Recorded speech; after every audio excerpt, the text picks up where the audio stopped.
Hello everyone, welcome to Chanakya academy Patna. Topic of the day session. आज के इस session में हम एक इंटरनेशनल इवेंट से रिलेटेड न्यूज़ को देखने वाले हैं and that news is related with Wagner group.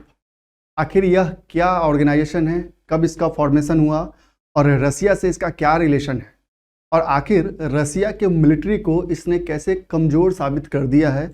इस सभी तमाम बातों पे इस सेशन में हम डिस्कशन करने वाले हैं। अभी रिसेंटली इस वैगनार ग्रुप ने रसिया के एक बहुत ही इम्पॉर्टेंट शहर रोस्टोव ऑन डॉन जो सदर्न रसिया में है उस पर कब्जा कर लिया है, जिसके बाद से जो रशियन प्रेसिडेंट है व्लादिमीर पुतिन, उन्होंने एक स्टेटमेंट जारी किया है कि जो भी रशियन मिलिट्री के अगेंस्ट में ऐसे मिलिट्री कुप करेंगे या आर्म्स को उठाएंगे उन्हें पनिश किया जाएगा।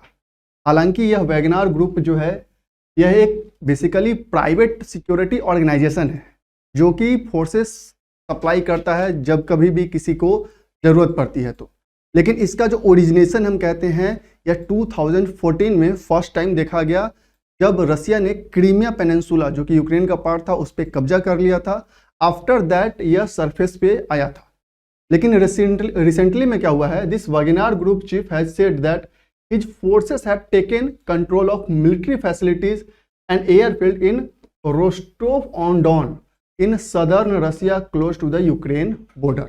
और जैसे ही यह अनाउंसमेंट किया गया इस वैगनार ग्रुप के लीडर के द्वारा, चीफ के द्वारा, कि इस शहर रोस्टोव ऑन डॉन को कब्जा कर लिया गया है, वहाँ की सारी मिलिट्री फैसिलिटीज़ को अंडर कंट्रोल कर लिया गया है, देन व्लादिमीर पुतिन ने स्टेटमेंट जारी किया कि जो कोई भी ऐसे रशियन आर्मी के अगेंस्ट में आर्म्स रेज करेंगे उन्हें पनिश किया जाएगा and that Wagner group is also going to be punished by Russia. हालांकि ये सिर्फ एक स्टेटमेंट था, लेकिन सच्चाई यही है कि यह जो रोस्टोव ऑन डॉन रीजन है यह रसिया के लिए स्ट्रैटेजिक पॉइंट ऑफ व्यू से काफ़ी ज़्यादा इम्पॉर्टेंट है। अब बात करते हैं इस रोस्टोव ऑन डॉन शहर की, आखिर ये इतना ज़्यादा इम्पॉर्टेंट शहर क्यों है। तो आप देख सकते हैं इसका लोकेशन इस मैप में, ये सदर्न पार्ट में, रसिया के सदर्न पार्ट में लोकेटेड है जो कि यूक्रेन के काफ़ी नज़दीक है। Is the largest city in the southern south western Russia. It is home to a million of people and administrative centre of Rostov Oblast and southern federal district of Russia. This region is borders eastern Ukraine here ongoing Russia Ukraine conflict has been ranging. अब यह इसलिए important हो जाता है कि इसका जो location है वह यूक्रेनियन बॉर्डर के बिल्कुल क्लोज है, और यहाँ पे उसका जो रशियन मिलिट्री है वो इसका एक हेडक्वार्टर है। दैट्स वाई यह रसिया के ये स्ट्रैटेजिक पॉइंट ऑफ व्यू से काफ़ी ज़्यादा इम्पॉर्टेंट है। अगर आप इस सिग्निफिकेंस की बात करें इस शहर की, this city is approximately just 100 kilometre away from the border. जो रसिया और यूक्रेन का बॉर्डर है उससे मात्र यह 100 किलोमीटर की दूरी पे है। It is located along the main route between border with Ukraine, Donbas region and Moscow around 1100 km further to the north। जो यूक्रेन का डोनबास रीजन है और जो रसिया का जो मॉस्को है उसके बीच के में यह लगभग 1100 किलोमीटर के बीच में यह एक स्ट्रैटेजिक लोकेशन पे यह शहर लोकेटेड है। Consequently, it is a crucial command and logistic hub for Russian army, housing the headquarter of Russian Southern Military District। जैसा कि जस्ट मैं बात कर रहा था कि जो रशियन आर्मी है, खासकर इसका जो सदर्न कमांड है उसका यह एक हेडक्वार्टर है, और जब से यह वैगनार ग्रुप उसे कब्जा कर लिया है, इस जो रशियन आर्मी है पूरा का पूरा जो मिलिट्री वहाँ पे सिस्टम है उसको अपने अंडर कंट्रोल में ले लिया है, जिसके कारण से रशियन आर्मी काफ़ी ज़्यादा अफेक्टेड हुई है। तब जाके वहाँ के जो प्रेसिडेंट है व्लादिमीर पुतिन ने स्टेटमेंट दिया है कि उन्हें पनिश किया जाएगा। बट हाल अभी यही है कि रशियन आर्मी फुट फ्रंट पे है, उनकी हालत काफ़ी ज़्यादा खराब है। Rostov is also the home base for command centre for Russian joint group of forces in Ukraine as a whole. और जहाँ तक हम यूक्रेन की बात करें कि जब रसिया ने यूक्रेन पे अटैक किया था, यह रोस्टोव रीजन काफ़ी ज़्यादा इम्पॉर्टेंट था क्योंकि यहीं से यह पूरा का पूरा जो सदर्न कमांड था रशियन आर्मी का वो ऑपरेट कर रहा था। अब पहले हम बात करते हैं इस वैगनार ग्रुप की, देन हम देखेंगे कि आखिर ये वैगनार ग्रुप ने क्यों इस शहर को अपने कब्जे में ले लिया, और आखिर जो शुरू में एक साथ दोस्त था रसिया और रशियन आर्मी और ये वागनर ग्रुप एक बहुत ही अच्छे फ्रेंड थे, क्योंकि यह वागनर ग्रुप जो है वो एक प्राइवेट ऑर्गेनाइजेशन है, सिक्योरिटी ऑर्गेनाइजेशन है, जो रशियन आर्मी है उसे काफ़ी ज़्यादा मिलिट्री हेल्प प्रोवाइड कर रही थी, सोल्जर्स प्रोवाइड कर रही थी। आखिर ऐसा क्या हुआ कि यह अब इसके अगेंस्ट में हो चुका है?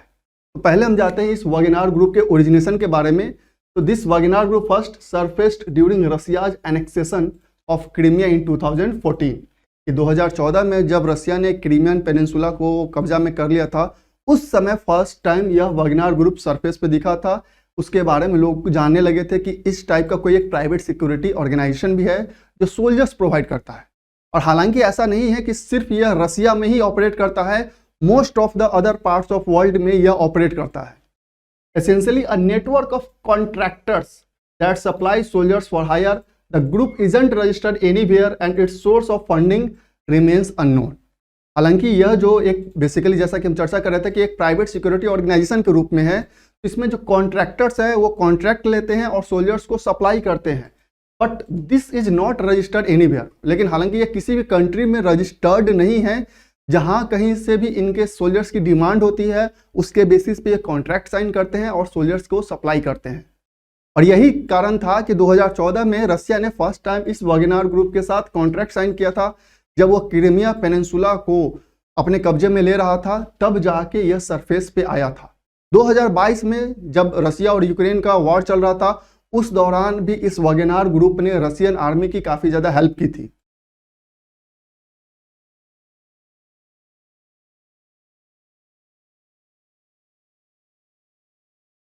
अगर हम इस ऑर्गेनाइजेशन के हेड और चीफ की बात करें, the organisation owner head is Yevgeny Prigozhin, जो इस ऑर्गेनाइजेशन के हेड हैं। The apart from Ukraine, Wagner group is reportedly also active in West Asia and several countries in Africa. जैसा कि हम बात कर रहे थे कि यह किसी भी कंट्री में रजिस्टर्ड नहीं है, और अपार्ट फ्रॉम रशिया यह अफ्रीका कंट्रीज में, वेस्ट एशियन कंट्रीज में भी ऑपरेट कर रही है, जहां पे ये कॉन्ट्रैक्ट के बेसिस पे सोल्जर्स प्रोवाइड करती है।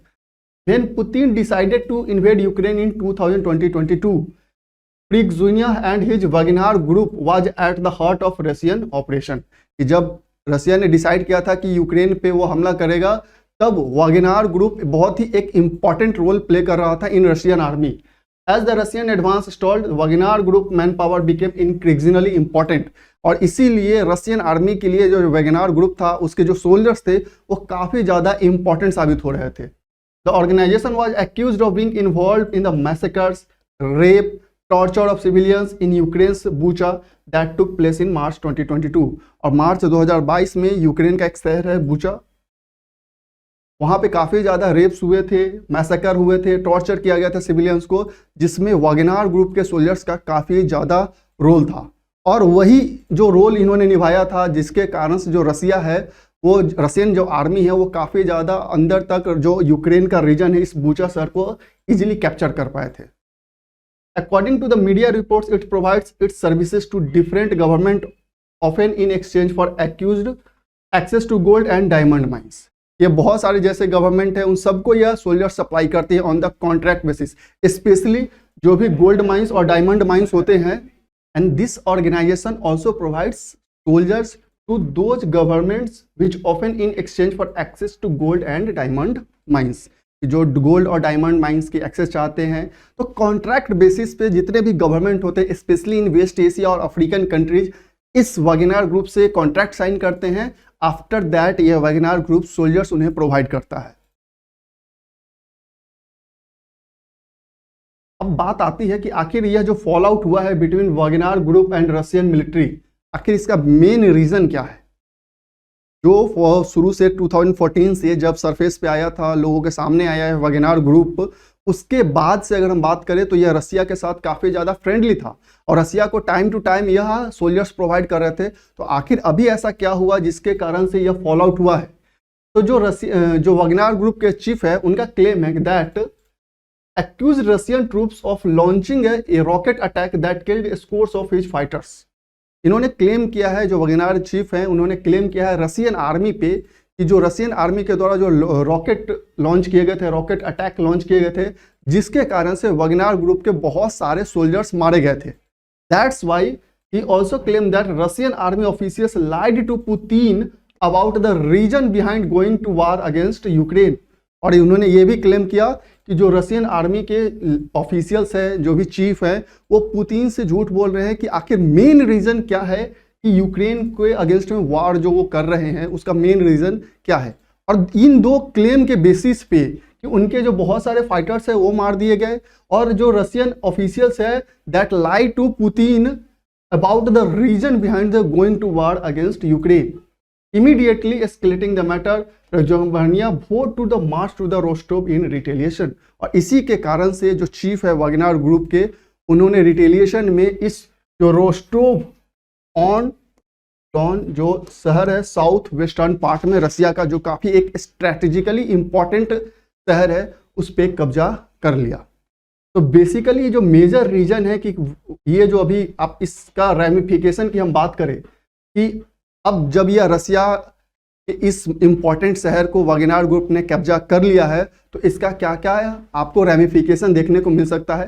तो ये सबसे बड़ा सिंबल क्या है कि यह रसियन आर्मी को कहीं ना कहीं कमजोर साबित कर रही है कि एक प्राइवेट सिक्योरिटी ऑर्गेनाइजेशन रसिया के किसी मिलिट्री कैंप को, जो एक काफ़ी ज़्यादा स्ट्रेटेजिकली इंपॉर्टेंट है, उसे अपने कब्जा में कर लिया है। तो कहीं ना कहीं रसियन आर्मी को, ट्रूप्स को कमजोर साबित कर रही है। Taking control of Rostov-on-Don, where the headquarter of Russian army is in unprecedented move, and it shows how weak the Russian military is। कि वह रशियन आर्मी आखिर कितना कमजोर है कि एक प्राइवेट सिक्योरिटी ऑर्गेनाइजेशन ने उसके सदर्न कमांड को अपने कब्जे में ले लिया। The fact that Prigozhin and his troops were able to occupy Rostov is militarily and strategically symbolic. It is also significant for Russia's ability to wage its war in Ukraine. और कहीं ना कहीं यह रसिया के पावर को, ability को भी question कर रहा है कि क्या सच में रसिया अकेले यूक्रेन पे वार कर सकता था? क्या अगर यह वागनर ग्रुप नहीं होता तो क्या सच में ऐसा संभव था कि रसिया के जो क्रीमिया पेनिनसुला पे उसने कब्जा कर लिया था, या फिर जो डोनबास रीजन पे उसने अटैक किया, या बूचा शहर पे उसने अटैक किया, क्या यह बिना वागनर ग्रुप के संभव था? तो ये सारे जो तमाम क्वेश्चन है वह रसियन आर्मी के एवज में वो खड़े हो रहे हैं कि कहीं ना कहीं यह जो कंट्रोल किया गया है वागनर ग्रुप के द्वारा रोस्टोव ऑन डॉन रीजन को, यह रशियन मिलिट्री को, आर्मी को कमजोर साबित कर रही है। तो बेसिकली यही मेजर रीजन था कि जो रशियन आर्मी था जिसने एयर अटैक्स किए थे, जिसके कारण से बहुत सारे जो वागनर ग्रुप के सोल्जर्स थे वो मारे गए थे। और जो चीफ है वागनर ग्रुप के, उनका ये क्लेम है कि जो रशियन आर्मी ऑफिशियल्स है वो पुतिन से लाई कर रहे हैं, झूठ बोल रहे हैं। दैट्स वाई इसके एवज में वो रिटेलिएट किए और इस रीजन को कैप्चर कर लिया। अब बात यहाँ आती है कि क्या यह जो कन्फ्लिक्ट है रसिया और वागनर ग्रुप के बीच में वह कभी सॉल्व हो सकता है, या फिर अब यह रसिया के लिए काफ़ी ज़्यादा एक नेगेटिव सिचुएशन है कि वागनर ग्रुप अब उसके अगेंस्ट में हो चुका है। तो अब आखिरकार रशियन आर्मी कैसे ऑपरेट करेगी? अब देखते हैं कि आने वाले टाइम में रसिया और वागनर ग्रुप में कैसे इन मैटर्स को लेके सॉल्यूशन होते हैं, या फिर वागनर ग्रुप रसिया के अगेंस्ट में हो जाता है। तो ये बेसिकली न्यूज़ था about the Wagner group and Russian army. तो that's all for today. Thank you.